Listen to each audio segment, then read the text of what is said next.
ایک مچھلی فروش نے ادیبوں اور شاعروں کے کسی محلہ میں دکان کھولی اور بورڈ پر لگا دیا، یہاں تازہ مچھلی دستیاب ہے۔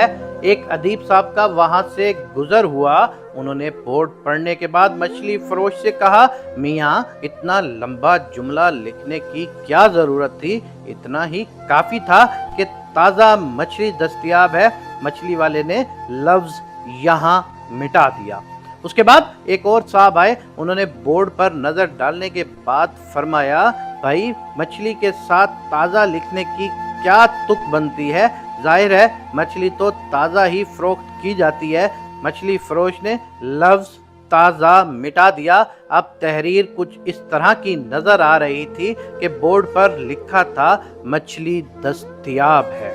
پھر ایک اور صاحب آئے، انہوں نے اینک سیدھی کرتے ہوئے بورڈ کو پڑھا، تبصرہ فرمایا، مچھلی دستیاب ہے لکھنے کی کیا حاجت پیش آ گئی، آپ کو مچھلی تو دستیاب ہی ہوتی ہے جبھی تو بکتی ہے، بس اتنا ہی کافی تھا کہ مچھلی لکھ دو۔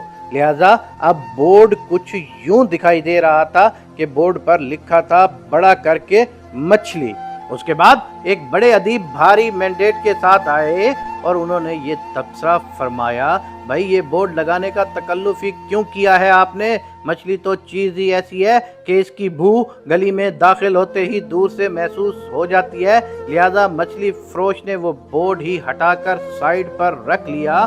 اب ذرا تھوڑا سا غور کریں اور آگے میری بات کو غور سے سنیں۔ ہم نے جب یہ ملک حاصل کیا تو اس کے بورڈ پر بڑا بڑا لکھا تھا لا الہ الا اللہ محمد الرسول اللہ۔ پھر کچھ مفکرین پیدا ہوئے، انہوں نے رائے دی کہ اتنا تکلف کرنے کی ضرورت ہی کیا تھی، جب یہاں مسلمان رہتے ہیں، شلوار قمیض اور پگڑی پہنتے ہیں، لوگ نماز روزہ رکھتے ہیں، تو پھر کیا حاجت ہے دنیا سے پنگا لینے کی۔ لہذا ہمارے مچھلی فروشوں نے، اب آپ ضمیر فروش بھی ان کو کہہ سکتے ہیں، وہ کلمہ ہی غائب کر کے رکھ دیا اور ہم اسے ڈھونڈ ڈھونڈ کر تھک گئے ہیں، کہیں نظر نہیں آ رہا، نہ اقتدار کے ایوانوں میں، نہ معیشت کے بازاروں میں، نہ علمی درسگاہوں میں، اور نہ ہی سکولوں میں، نہ ہی گلیوں اور محلوں میں، اور شاید بہت سے گھروں میں بھی ہمیں اب کہیں نظر نہیں آ رہا۔ پھر منزل سے بھٹک کر بھی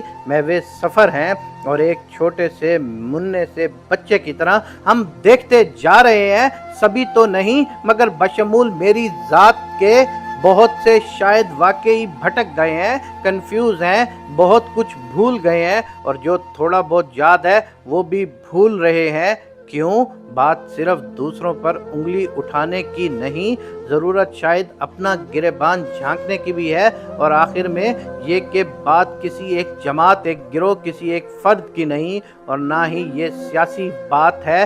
بات بس اتنی سی ہے کہ اس حمام میں سب کی حالت ایک سی ہے۔ اللہ تبارک و تعالیٰ آپ صلی اللہ علیہ وآلہ وسلم کے صدقے ہم سب کو راہ راست پر چلنے کی توفیق عنایت فرمائے، اپنا خاص لطف و کرم فرمائے، اور صحیح معنوں میں لا الہ الا اللہ محمد الرسول اللہ کا پابند بنائے، اور وطن عزیز پاکستان کی خیر فرمائے۔ آؤ مل کر میرے ساتھ تمام لوگ اس دعا میں شامل ہو جاؤ، کیونکہ پاکستان جتنا ہمارا ہے اتنا ہی تمہارا ہے، اور پاکستان کا مطلب کیا؟ لا الہ الا اللہ محمد الرسول اللہ۔